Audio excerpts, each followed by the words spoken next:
there. It's Hump Day. Good morning. Thank you for joining us. Skip Bayless, Molly Karam here in Bristol. Stephen A. is in Philly. Gentlemen, how we doing? Good morning. How y'all doing? Good. Man, you are everywhere except Bristol, Connecticut. Everywhere except Bristol. And it's just not the same here. It's just I'm a weak consolation prize, Stephen A. It's just me and Molly. Yeah, it's just the two of us. Well, I'm always touched when you're willing to confess to a national television audience that I am missed. But let's keep in mind that we were together for national championship game. We'll be together again next week for Special Super Bowl moments. week. So just chill. So you Just say, unless duty calls and some bigger star calls. No. You know, LeBron There's says, nothing no, that's I gonna want keep Stephen A. me. to come interview me wherever I am. Yeah, No. you'd be there. Trust me when I tell you there are three things in life that are guaranteed: death, taxes, and LeBron James avoiding an interview with me. Oh, really? I don't know what to read into that, but That's my man. That's my man. But you know, sitting down with me can be a little bit tough. It's a little understand. daunting. I agree. But You do it every day, though. Ty Lue stood up to you, and we get to talk about that here pretty soon. Looking forward to that. No, and he of was course, great. He was great. All being in Super Bowl together as well. Blake tweeted this apology yesterday. A situation among friends escalated and regret the way I handled myself towards someone I care about. I want to apologize to the Clippers organization, my teammates, and the fans for creating a distraction. I am working with the team on a resolution and getting back in the game as soon as possible. Stephen A., what is your take on this Blake situation?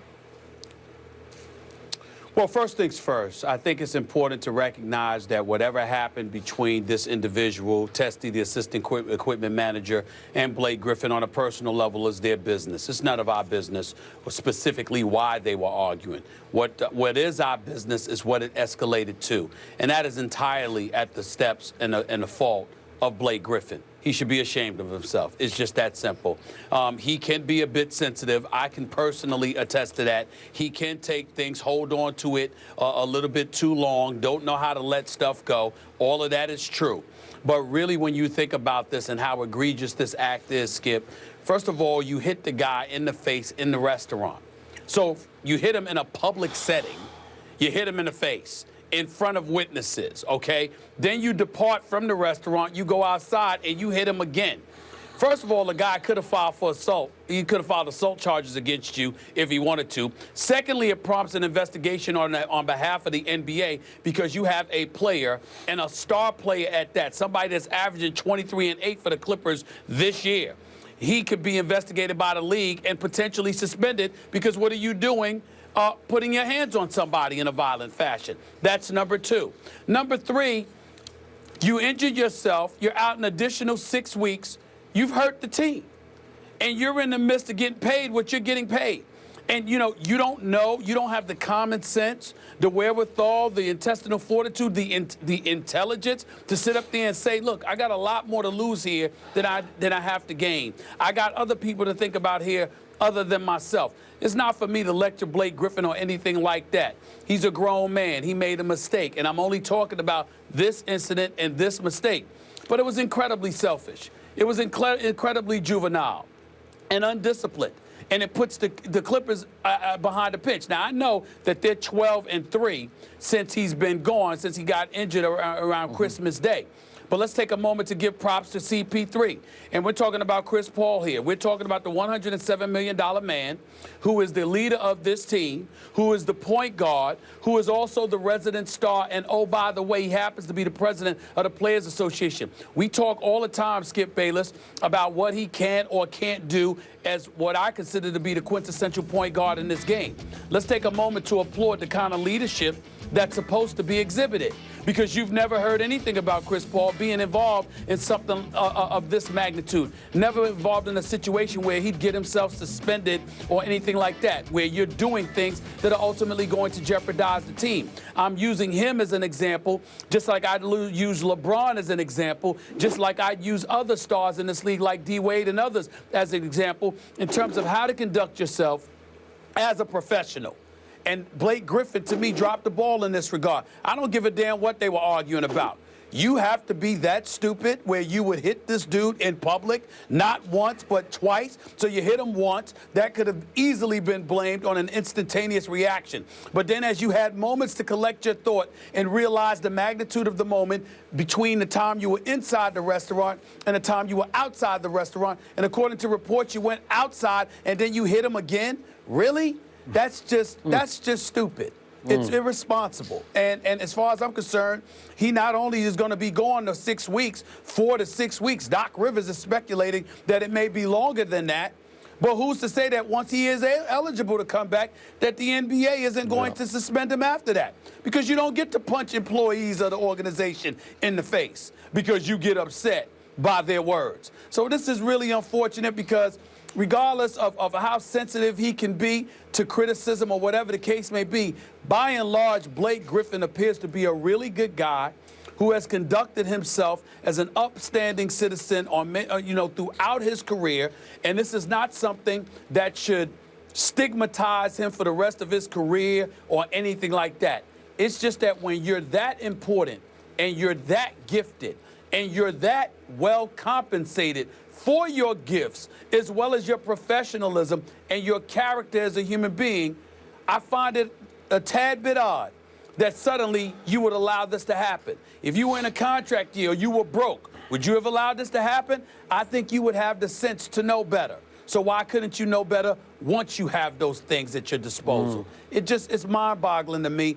And maybe it wasn't stupid. Maybe that's going a little bit too far. But without question, it was incredibly selfish because in the moment, he was thinking about nobody but himself. And that's a shame. Yep.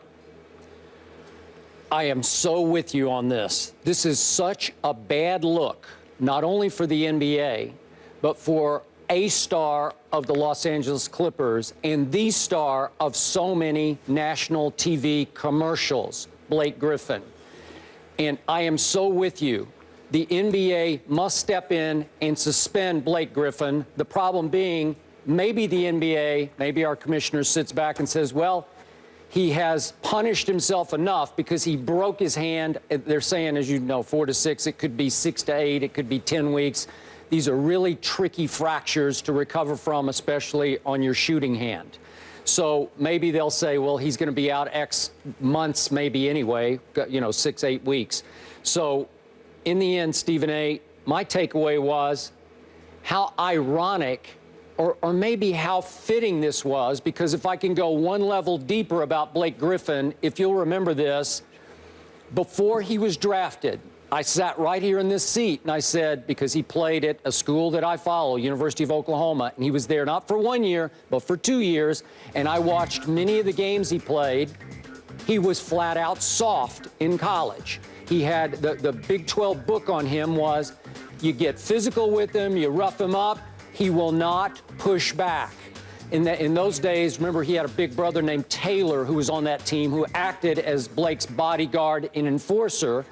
And Blake did nothing to dispel that reputation. Correct me if I'm wrong, but once he came into the league, I think it continued to follow him that he was a quote-unquote soft player. Is that fair to say? Yeah. It did follow him. Listen, we've had players allude to that. You've had teammates who said they wish he stood up for himself. That is correct. We had Chauncey Billups say it on our show, his ex-teammate, right? And we've had other incidents on court that indicated that other teams, the Memphis Grizzlies, remember that, viewed him as a soft player.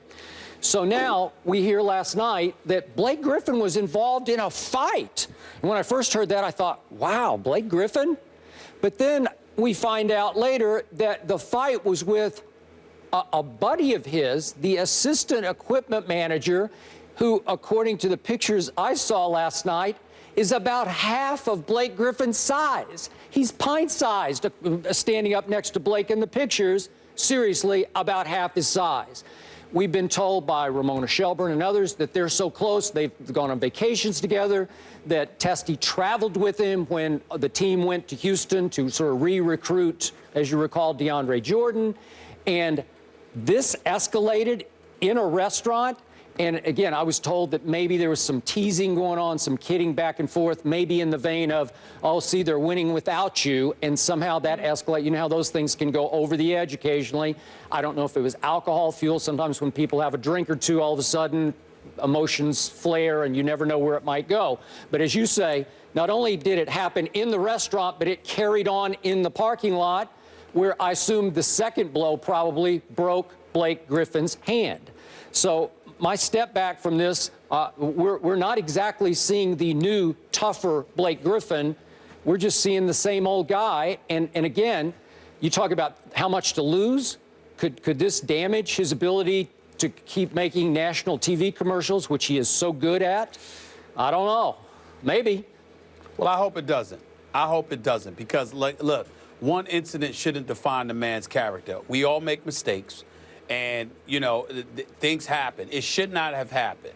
Blake Griffin has admitted that. I'm not engaged. I'm not here to try to condemn the young brother. I mean, the guy is a gifted player, and he's conducted himself like a model citizen for basically his entire career.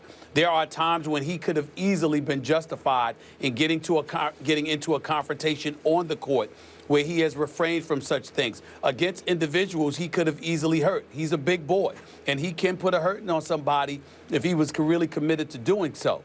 The point in all of this, however, is that you did something that jeopardizes the well-being of your team, not just yourself, because you put yourself in there. First of all, assistant equipment manager, you hurt an employee physically. Secondly, you hurt yourself. And you're going to be out for an additional 6 weeks on top of the last several weeks that you've missed. Third, and more importantly, when you consider what's transpiring in the West, regardless of how you have looked over the last 15 games without Blake Griffin, primarily due to CP3 and DeAndre Jordan and J.J. Redick, by the way, the reality is that you need Blake Griffin.